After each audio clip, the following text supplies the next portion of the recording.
Boisson Thibault pour le site du Tour de Franche-Comté. Je suis avec l'Adjo Sport de la ville de Saint-Cloud. Quel est votre sentiment après le départ de cette course jusqu'à l'établier? Je ne peux pas trop la région, mais j'aurais aimé savoir où l'établier se trouve.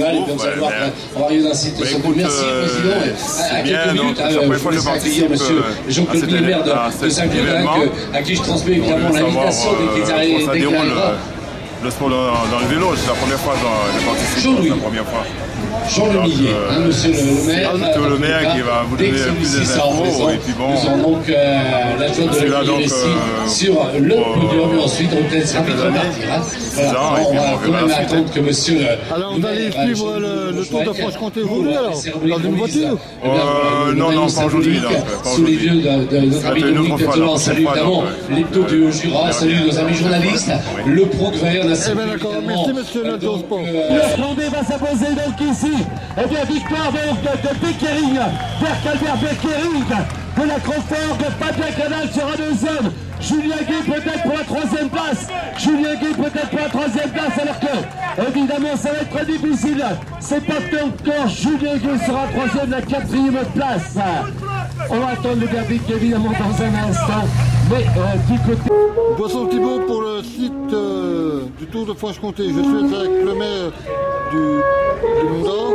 Alors quel est votre sentiment après cette superbe étape que nous avez réussi aujourd'hui? Eh bien, c'était vraiment impressionnant. Parce que ce massif, c'est vrai qu'on le connaît bien.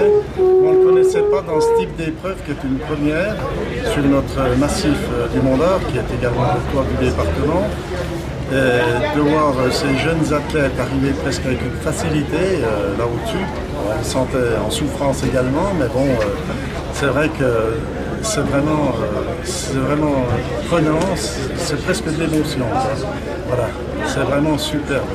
Et on peut aussi l'encadrement de l'épreuve, pareil, est remarquable également.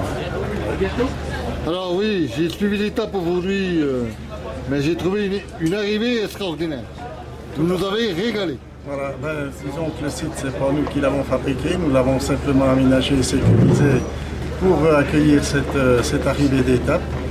C'est vraiment encore une fois une première et on souhaiterait, maintenant la porte est ouverte pour des épreuves qui pourraient se terminer bien sûr sur ce toit du département qu'est le Mont-d'Or. Eh bien je vous remercie monsieur le maire. Voilà. Boisson Thibault pour le site du Tour de Franche-Comté, pour la chronique à Gérard. Alors quel est ton sentiment après cette étape?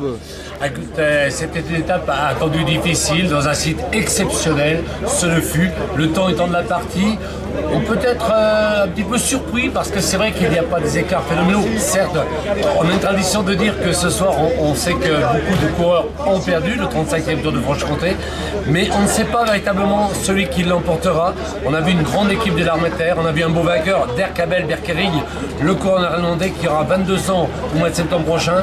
On a vu un Fabien Canal, le franc-comtois de l'Armée de Terre, sublime, qui va chercher deuxième place. On peut dire une grande course de l'Armée de Terre et un beau vainqueur peut-être en perspective, parce qu'il sera difficile d'aller chercher Romain Cambeau, vainqueur de l'étape hier, qui aujourd'hui a impressionné ses adversaires directs. Je crois que beau vainqueur d'étape, belle équipe de l'Armée de Terre, peut-être déjà une idée sur le vainqueur final. Eh bien merci Gérard.